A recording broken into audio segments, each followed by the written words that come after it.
So my background is Jamaican. And although I was born here, we moved to Jamaica, so I did spend the first few years of my life there. Jamaican food, Jamaican culture, the music growing up. So I've always been able to feel connected to my roots my whole life.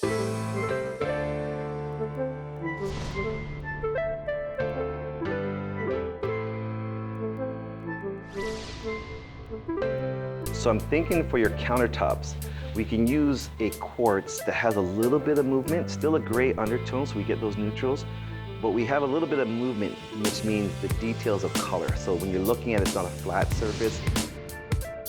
Micheal Lambie Interiors is a full-service interior design suite.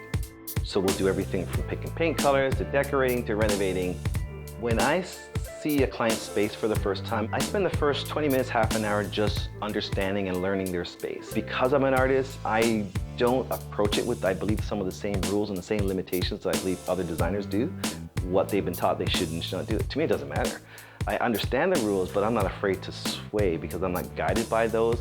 And I always go for that emotional connection. You really need to know it's what's going to move you or what's going to tie you into the space. And that always makes a space unique. Micheal the boy. I was not quiet, a little shy, smiled a lot, and loved to draw. I was the youngest, so luckily I had 3 older brothers to guide me. So I was very fortunate that way. And they were, by most accounts, my role models. One thing that's really powerful for me that I wish was diagnosed earlier was that I'm slightly dyslexic. So throughout school, I was really creative and I loved English, I loved writing. It was just frustrating for me not to be able to spell that well. And now I know it's because my letters are flipped.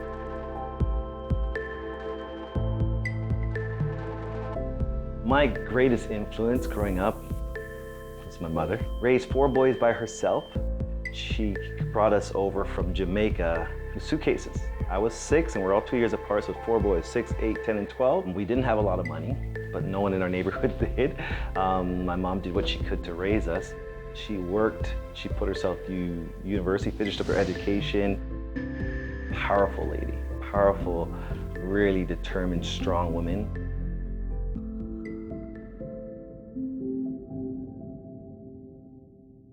There's no other experience that I have in life that feels like when I'm painting.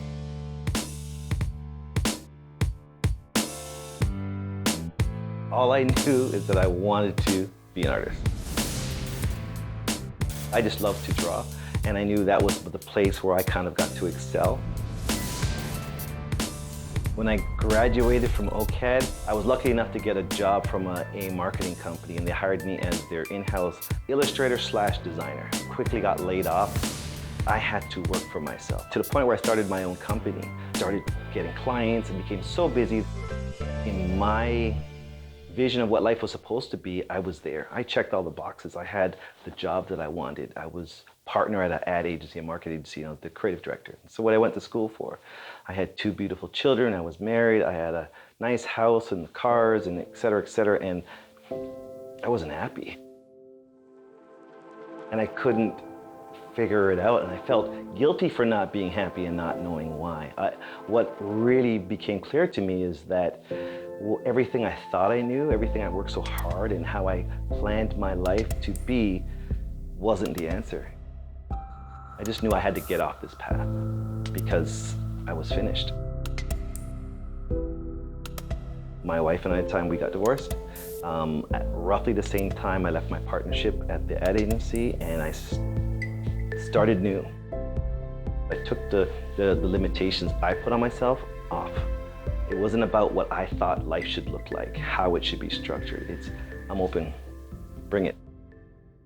When we introduce a little bit of the color, what's beautiful about the wallpaper as well is we get a little texture. When I started my interior design company, I remember saying a lot of times, I feel like a kid fresh out of college. I had all this learning to do. I felt creative and I felt like I could take on the world, and there was this whole unknown. I really like to work with textures because they communicate so much.